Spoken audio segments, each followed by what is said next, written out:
ಸ್ವಲ್ಪ ಸೈಲೆಂಟ್ SITಗೆ ನನಗೆ ಕರೆದಿದ್ರು. SIT ಕಚೇರಿ ಮೆಟ್ಲು ಹತ್ತಿದ ಕೂಡಲೇ ಎದೆ ಡವ ಡವ ಡವ ಅನ್ನೋಕ್ಕೆ ಶುರು ಆಯಿತು. ಒಳಗಡೆ ಹೋದ ತಕ್ಷಣವೇ ಜಗತ್ತಿನ ಭೂಪಟ ತೋರಿಸಿ ಎಷ್ಟು ಮುಸ್ಲಿಂ ರಾಷ್ಟ್ರಗಳಿದೆ ಜಗತ್ತಿನಲ್ಲಿ ಅಂತ ಕೇಳಿದರು. ನಾನು ಒಂದು ನಂಬರ್ ಕೊಟ್ಟೆ. ಆಮೇಲೆ ಮತ್ತೆ ಭೂಪಟ ತೋರಿಸಿ ಎಷ್ಟು ಕ್ರಿಶ್ಚಿಯನ್ ರಾಷ್ಟ್ರಗಳಿದೆ ಅಂತ ಹೇಳಿದರು. ಆಮೇಲೆ ಯಾವ್ಯಾವ ಮೌಲ್ವಿ, ಯಾವ್ಯಾವ ಶೇಖ್, ಯಾವ್ಯಾವ ಪಾದ್ರಿ ದೇವಸ್ಥಾನವನ್ನು ಹಾಳು ಮಾಡೋದಕ್ಕೆ ಎಷ್ಟೆಷ್ಟು ದುಡ್ಡು ಕೊಟ್ಟರು ಅಂತ ಕೇಳಿದರು. ಅದನ್ನ ಪೂರ್ತಿಯಾಗಿ ನಾನು ಹೇಳಿದೆ. ದಾಖಲೆ ಕೊಟ್ಟರು ಸರ್ ಅದಕ್ಕೆ? ಯಾವುದು ಕೇಳಿದ್ರು, ಅದು ಎಕ್ಸೆಲ್ ಶೀಟಲ್ಲಿ ಮಾಡ್ಕೊಂಡು ಇಟ್ಕೊಂಡಿದ್ದಾರೆ. ಆಮೇಲೆ ಬುರುಡೆ ಯಾವ ಶೋರೂಮ್ ಇದ್ರೆ ತಂದಿದ್ದೀರಿ ಅಂತ ಕೇಳಿದರು. ಯಾವ ಕಾರ್ಪೆಂಟರ್ ಪೇಂಟ್ ಹಚ್ಚಿದ್ದ ಅಂತ ಕೇಳಿದರು.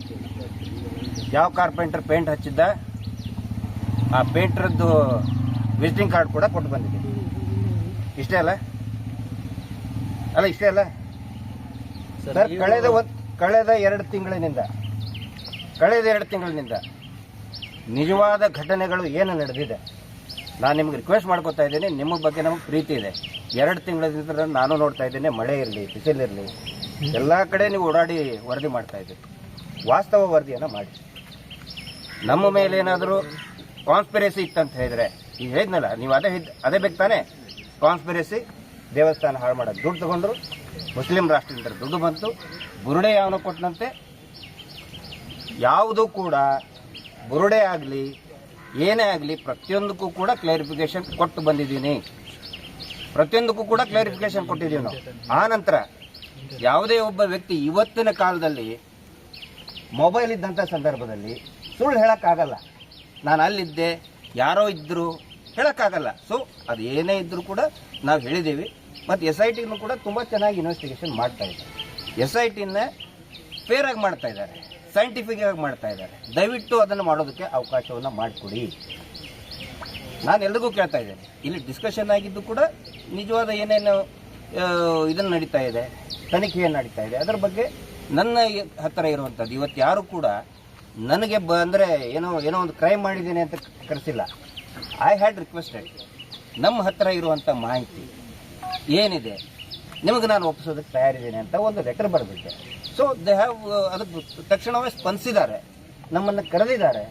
ನನ್ನ ಹತ್ರ ಏನು ಮಾಹಿತಿ ಇದೆ ಅದನ್ನು ಶೇರ್ ಮಾಡಿದ್ದೀನಿ.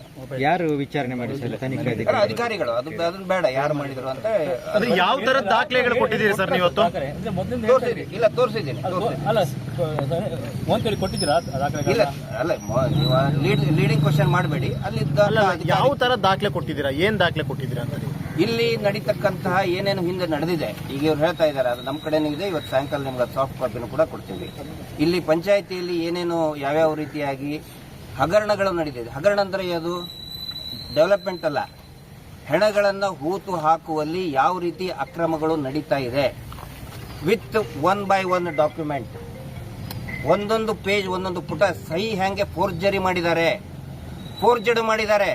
ಹೆಣ ಹೂತವನ ಹಾಕಿದವನು ಯಾರೋ, ಆನ್ ರೆಕಾರ್ಡ್ ತೋರಿಸಿದವ್ರು ಯಾರೋ, ಆ ವ್ಯಕ್ತಿಯ ಸಹಿ ಮಾಡಿದವನು ಇನ್ಯಾರೋ, ಆ ಥರ ಆಗಿದೆ. ಅದನ್ನು ನಾವು ತೋರಿಸಿದ್ದೀವಿ.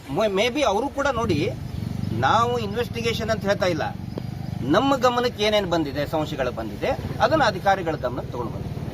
ಈಗ ಈ ಮಾಸ್ಕ್ ಮ್ಯಾನ್ ನ ನೀವು ಅಲ್ಲಿ ಇಟ್ಕೊಂಡಿದ್ರಿ, ಯಾರು ನೀವು ಮಾಸ್ಕ್ ಮ್ಯಾನ್ ನ ತಿಮ್ರೋಡಿ ಅವ್ರ ಮನೇಲಿ ಇಟ್ಟಿದ್ರಿ, ಅದ್ರ ರಿಲೇಟೆಡ್ ಆಗಿ ಏನೋ ನಿಮ್ಮ ಪ್ರಶ್ನೆ ಕೇಳಿದ್ರೆ? ಇಲ್ಲ, ಅದು ತಿಮ್ರೋಡಿ ಅವ್ರ ಮನೆಯಲ್ಲಿ ಇದ್ದಿದ್ರಿ ಅಂತ ಅದು ಅವ್ರು ಇದು ಮಾಡ್ತಾರೆ ಸರ್. ಈಗ ಪಂಚಾಯತ್ ಡಾಕ್ಯುಮೆಂಟ್ ಅಲ್ಲಿ ಫೋರ್ಜರಿ ಆಗ್ತಿದೆ ಆಗಿದೆ.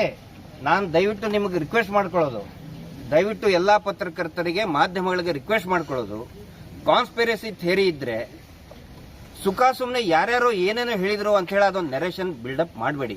ಹಂಗ ನಾವೇನಾದ್ರೂ ತಪ್ಪು ಮಾಡಿದ್ರೆ, ನಮ್ಮ ದೇವರದು ಮಂಜುನಾಥ ಅಂತ ಹೇಳಿದ್ರೆ ನನ್ನ ಸ್ವಾಮಿ, ಅದು ನನ್ನ ಸ್ವಾಮಿಗೆ ನಾನೇನು ದ್ರೋಹ ಮಾಡಕ್ಕಾಗಲ್ಲ. ಹಂಗೇನಾದ್ರೂ ಮಾಡಿದ್ರೆ ಇಷ್ಟೊತ್ತಿಗೆ ಅರೆಸ್ಟ್ ಮಾಡಿ ಕಳಿಸ್ತಿದ್ರು ನನಗೆ.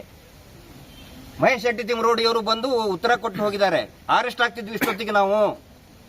ಆ ನಂತರ ಇನ್ನೊಂದು ಪ್ರಮುಖ, ನಿನ್ನೆ ನಾವು ಎಲ್ಲರೂ ಸೇರಿ ತೀರ್ಮಾನ ಮಾಡಿದೀವಿ, ನಮ್ಮ ಬಗ್ಗೆ ಹಿಂಗೆ ಸುಳ್ಳು ಅಪಪ್ರಚಾರ ಮಾಡಿ ಜೈಲಿಗೆ ಹಾಕುವುದಾದರೆ ನಾವು ಆಂಟಿಸಿಪೇಟರಿ ಬೇಲ್ ತಗೊಳ್ಳೋದಿಲ್ಲ ಅಂತ ನಾವು ತೀರ್ಮಾನ ಮಾಡಿದ್ದೀವಿ.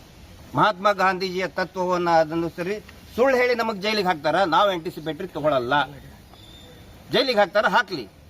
ನೋಡಿ, ಎಲ್ಲಾ ದಾಖಲೆಗಳು ಕೂಡ ಅವ್ರ ಹತ್ರ ಇರ್ತದೆ, ಆಲ್ರೆಡಿ ವೆರಿಫೈ ಮಾಡಿರ್ತಾರೆ. ಏನಾದರೂ ಸಂಚಾಗಿದ್ರೆ, ಏನಾದರೂ ಸುಳ್ಳು ಹೇಳಿದ್ರೆ ಅವ್ರು ನಮ್ಮನ್ನು ಕರೆಯೋದಲ್ಲ, ನಾವಾಗೆ ರಿಕ್ವೆಸ್ಟ್ ಮಾಡ್ಕೊಂಡಿದ್ವಿ, ಸರ್ ನಮ್ಮನ್ನು ಕರೀರಿ. ನಾವು ಹೇಳಿದ್ವಿ ಇನ್ನೂ ಒಂದು 10 ಸಾರಿ ಕರೆದ್ರು ಕೂಡ ಬರ್ತೀವಿ ಅಂತ ಹೇಳಿ. ಇಲ್ಲಿ ಅಕ್ರಮಗಳಾಗಿದ್ದು ನಿಜ ಸರ್. ಸಾಕಷ್ಟು ಜನ ಹೆಣ್ಮಕ್ಳು 10-15 ವರ್ಷದ ಹುಡುಗಿಯರು ಅವತ್ತೇನೆ ದಫನ್ ಮಾಡ್ತಾರೆ. ದಯವಿಟ್ಟು ಅದನ್ನ ಕನ್ಸಿಡರ್ ಮಾಡಿರಿ. ಇನ್ವೆಸ್ಟಿಗೇಷನ್ ಮತ್ತೆ ಈ ಮಾಧ್ಯಮದಲ್ಲಿ ಪ್ರಸಾರ ಮಾಡಬೇಕಾದ್ರೆ ನಮ್ಮ ಹತ್ರ ದಾಖಲೆಗಳಿದೆ, ಪಂಚಾಯಿತಿ ಕೊಟ್ಟಂತ ಅಧಿಕೃತ ದಾಖಲೆಗಳಿದೆ.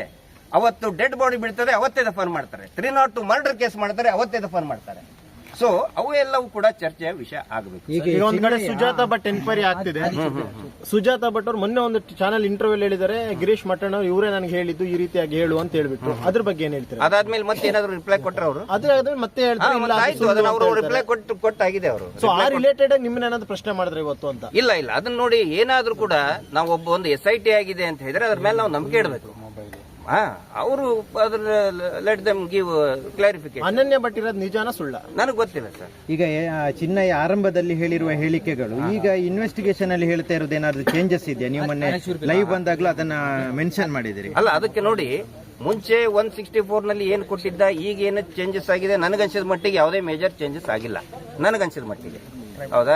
ಅವೆಲ್ಲವೂ ಕೂಡ ಅನೇಕ ಒಂದಿಷ್ಟು ಕಟ್ಟುಕತೆಯನ್ನು ಕೂಡ ಅದರಲ್ಲಿ ಬರ್ತಾ ಇದೆ. ಅದನ್ನ ಆ ಕಟ್ಟುಕತೆ ನೋಡಿ ನಾನು ಸ್ಟೇಟ್ಮೆಂಟ್ ಕೊಡಕ್ಕಾಗಲ್ಲ. ಅಲ್ಲ, ಈಗ ಮತ್ತೊಂದು FIR ಮಾಡಿದ್ದಾರೆ, ಅದರಲ್ಲಿ ಹೇಳಿದ್ರೆ ಸುಳ್ಳು ಸಾಕ್ಷಿಗಳನ್ನು ಸಂಗ್ರಹ ಮಾಡುವಂತದ್ದು ಅಥವಾ ಸೃಷ್ಟಿ ಮಾಡುವಂತದ್ದು. ಅಲ್ಲ ಸರ್, ಒಂದ್ ನಿಮಿಷ, ಮತ್ತೊಂದು FIR ಮಾಡಿದಾರ ಈಗ ನಿಮ್ಗೆ ಗೊತ್ತಿದೆ? ಹರೀಶ್ ಅವ್ರು ಹೊಸ FIR ಮಾಡಿದಾರ ಅಥವಾ ಹಳೆ FIR ನಲ್ಲಿ ಏನಾದ್ರು ಹೇಳಿದ್ರೆ ಹೊಸ FIR ಅಂತ? ಎರಡು ಕೂಡ ಬಹಳ ಡಿಫರೆನ್ಸ್ ಆಗುತ್ತೆ. ಸೆಕ್ಷನ್ಸ್ ಹಾಕಿದ್ರಲ್ಲ, ಅದ್ರ ಬಗ್ಗೆ ನೀವೇನ್ ಹೇಳ್ತೀರಾ ಸರ್? ಅದನ್ನ ಎಲ್ಲವನ್ನೂ ಕೂಡ ನೋಡಿ, ಇನ್ವೆಸ್ಟಿಗೇಷನ್ ಜಾರಿಯಲ್ಲಿ ಇರಬೇಕಾದ್ರೆ SITನೇ ಅದರದ್ದು ತೀರ್ಮಾನ ತಗೊಳ್ತದೆ. ನಮಗೆ SIT ಮೇಲೆ ನಂಬಿಕೆ ಇದೆ. ಎಲ್ಲರಿಗೂ ಒಂದೇ ಮಾತು ನಾನು ಹೇಳೋದು, ದಯವಿಟ್ಟು SITಗೆ ಫ್ರೀ ಅಂಡ್ ಫೇರ್ ಆಗಿ ಇನ್ವೆಸ್ಟಿಗೇಷನ್ ಮಾಡೋದಕ್ಕೆ ಅವಕಾಶ ಕೊಡಿ. ನೀವು ಮಾಸ್ಕ್ ಮ್ಯಾನ್ ನಮ್ ಜೊತೆ ಇಲ್ಲಲ್ಲ, ನಮ್ ಜೊತೆನೆ ಅವ್ರು ಇರೋದು ಅಂತ ಲಾಸ್ಟ್ ಟೈಮ್ ನೀವೇ ಹೇಳಿದ್ರಿ. ಅವ್ರ ಹಿಂದೆ ನಾವೇ ಹೌದು.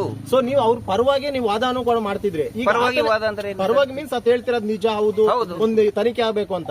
ಈಗ ತನಿಖೆ ವೇಳೆ ಆತನೇ ಹೇಳ್ತಿರೋ ಸುಳ್ಳು ಅಂತ ಒಂದಷ್ಟು ಸೆಕ್ಷನ್ಸ್ ಆಡ್ ಮಾಡಿದಾರಲ್ಲ, ಇದ್ರ ಬಗ್ಗೆ? ಹೌದು, ಅದಕ್ಕೆ ನಮ್ದು ಕೂಡ ಅದೇ ಪ್ರಶ್ನೆ ಇದೆ.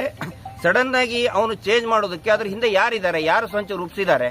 ಅಲ್ಲ, ಅವನು ಪೊಲೀಸ್ ಕಸ್ಟಡಿಯಲ್ಲಿ ಇರುವಾಗ ಹೇಗೆ ಅವನು ಬೇರೆ ಪೊಲೀಸ್ ಕಸ್ಟಡಿಯಲ್ಲಿ ಇದ್ದಿದ್ದಿಲ್ಲ. ಅವನು ಈಗ 3-4 ದಿನ ಆಯ್ತು ಪೊಲೀಸ್ ಕಸ್ಟಡಿಗೆ ಬಂದು. ಇಲ್ಲ ಸರ್, ಅವನು ಮಹೇಶ್ ಶೆಟ್ಟಿ ಮನೆಯಿಂದ ನೇರವಾಗಿ ಬಂದಿರುವಂತದ್ದು ಪೊಲೀಸ್ ಕಸ್ಟಡಿಗೆ. ಮೇಲೆ ಎಲ್ಲಿ ಹೋಗಿರ್ಬೋದು, ನೀವು ಯಾರು? ಅದಕ್ಕೆ ಅದನ್ನ ತನಿಖೆ ಆಗ್ಬೇಕಲ್ಲ ಸರ್. ನಾನು ಇನ್ವೆಸ್ಟಿಗೇಟಿಂಗ್ ಆಫೀಸರ್ ಅಲ್ಲ. SIT ಅವರಾಗ್ಲಿ ಅಥವಾ ಸಂಬಂಧಪಟ್ಟಂತ ಅಧಿಕಾರಿಗಳು ತನಿಖೆ ಮಾಡಬೇಕಾಗುತ್ತೆ. ಬ್ರೈನ್ ವಾಶ್ ಮಾಡಿದಾರೆ ಅಂತ ಹೇಳ್ತೀರಾ ನೀವು? ಯಾರು? ನಮ್ಗೆ ಆತರ ಸಂಶಯ ಬರ್ತಾ ಇದೆ. ಮಾಡಿರ್ಬೋದು ಅಂತ? ಇಲ್ಲ ಸರ್, ನಾನು ಅಂತೆ ಹೌದು ಬಹುದಕ್ಕೆ ನಾನು ಉತ್ತರ ಕೊಡಲ್ಲ. ಸಂಶಯ ಬರ್ತಿರೋದು ನಿಜ ಅಂದಾಗ ಇಂಥವ್ರು ಇರಬಹುದು ಅನ್ನೋದೊಂದು ಯೋಚನೆ ಇರುತ್ತಲ್ಲ. ಅದನ್ನ ಹೇಳಿದ್ರೆ ನೀವು ಪ್ರಸಾರ ಮಾಡ್ತೀರಾ, ಗೌಡ್ರ ಅಂತ ಹೇಳ್ತೀರಿ, ಅದನ್ನ ಮಾತಾಡೋದಿಲ್ಲ. ಸರ್, ಈಗ ಚಿನ್ನಯ್ಯ ಕುಟುಂಬಸ್ಥರು ಹೇಳೋದು ನೀವೆಲ್ಲ ಅವನಿಗೆ ಹಣ ಕೊಟ್ಟು ಆತರ ಹೇಳಿಕೆಯನ್ನು ಕೊಡಿಸಿದ್ದೀರಿ ಅಂತ ಹೇಳಿ, ಇದಕ್ಕೆ ಸರ್ ಹಣ ಕೊಟ್ಟು ಮಾಡಿದ್ದಂತ ಹೇಳಿದ್ರೆ ನೋಡಿ, ಅದು ಎಲ್ಲಾದ್ರೂ ಒಂದ್ ಕಡೆ ರಿಫ್ಲೆಕ್ಟ್ ಆಗ್ಬೇಕಲ್ಲ. ಅದು ರಿಫ್ಲೆಕ್ಟ್ ಆಗ್ಬೇಕಲ್ಲ. ನಾನು ಕೂಡ ಪೂರ್ತಿಯಾಗಿ ನಂದು ಅಕೌಂಟ್ ಓಪನ್, ಎಲ್ಲಾನು ಕೂಡ ನಂದು ಓಪನ್ ಆಗಿನೇ ಇದೆ. ನಂದಾಗ್ಲಿ ಅಥವಾ ಇನ್ಯಾರ್ದು ಆಗ್ಲಿ. ಟಿವಿಯಲ್ಲಿ ಬರ್ತಾ ಇದೆ 2 ಲಕ್ಷ ಅಂತ. ಸರ್ 2 ಲಕ್ಷ ಏನು 2 ಕೋಟಿ? ಮುಂಚೆ ನಮ್ಮ ಮೇಲೆ ಮಾಡಿದ ಆರೋಪ ಏನು? ಕೋಟ್ಯಾಂತರ ರೂಪಾಯಿ ಬಂತು ದುಬೈಯಿಂದ, ಕ್ರಿಶ್ಚಿಯನ್ ದೇಶದಿಂದ ಬಂತು, ಕೋಟ್ಯಾಂತರ ರೂಪಾಯಿ ಬಂತ ಹೇಳಿದ್ರೆ 2 ಲಕ್ಷ ರೂಪಾಯಿ ಏನು ಸರ್ ಅದ್ರ ಮುಂದೆ? ಸೊ ದಯವಿಟ್ಟು ಅದನ್ನ ಇದು ಮಾಡಕ್ ಹೋಗಬೇಡಿ. ಇಂತಲ್ಲಿ ಸಾಕಷ್ಟು ಜನ ಸತ್ತು ಹೋಗಿದ್ದಾರೆ, ಅದರ ದಾಖಲೆಗಳು ಇದೆ. ಆನಂತರ ಅದರಲ್ಲಿ ಅವ್ಯವಹಾರ ನಡೆದಿದೆ. ಅವ್ಯವಹಾರ ಅಂತ ಹೇಳಿದ್ರೆ ಆ ಫೋರ್ಜರಿ ನಡೆದಿದೆ. ಆಗಲೇ ತಾವು ಕೇಳಿದ್ರಲ್ಲ, ಫೋರ್ಜರಿ ನಡೆದಿದೆ. ಯಾರ್ದೋ ಯಾರ್ದೋ ಮಾಡಿ ಹಣವನ್ನ ಹೂತಾಕಿದ್ದಾರೆ. ಅದರ ದಾಖಲೆಗಳನ್ನು ಕೂಡ ನಾನು ಇವತ್ತು ಒಂದಿಷ್ಟು ಹಂತದಲ್ಲಿ ಗಮನಕ್ಕೆ ತಗೊಂಡು ಬಂದಿದ್ದೆ. ಬಿಜೆಪಿ ಆರೋಪ ಮಾಡ್ತಿರೋದು ನೀವೆಲ್ಲ ಸೇರಿ ಧರ್ಮಸ್ಥಳವನ್ನ ಹಾಳು ಮಾಡೋಕೆ ಹೊರಟಿದ್ದೀರಿ ಅಂತ ಹೇಳಿ, ಏನು ಉತ್ತರ ಕೊಟ್ಟಿದೆ?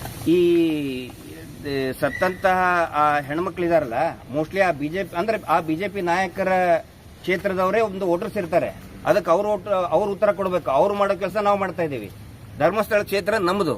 ನಾವು ಕ್ಷೇತ್ರದ ಬಗ್ಗೆ ಇಲ್ಲಿ ಇನ್ನೂವರೆಗೂ ಕೂಡ ಮಾತಾಡಿಲ್ಲ. ನಮ್ಮ ದೇವರು ಅಗಳ ಹೇಳಿದ್ನಲ್ಲ, ಮಂಜುನಾಥ ಸ್ವಾಮಿ ನನ್ನ ಸ್ವಾಮಿ. ಅವನು ಇಲ್ಲಿ 15 ವರ್ಷದ ಒಂದು ಹುಡುಗಿ ಬೆಳಗ್ಗೆ ಸಾಯ್ತಾಳೆ. ಆ ನಂತರ ಅಟ್ ದ ಸೇಮ್ ಟೈಮ್ 40 ವರ್ಷದ ಒಬ್ಬ ಪುರುಷನ ದೇಹ ಒಂದೇ ದಿನ ಒಂದೇ ಅರ್ಜಿಯಲ್ಲಿನೇ ವಿಲೇವಾರಿ ಮಾಡ್ತಾರೆ. ಅಂದ್ರೆ ಅಪ್ಪ ಮಗಳು ತಾನೆ.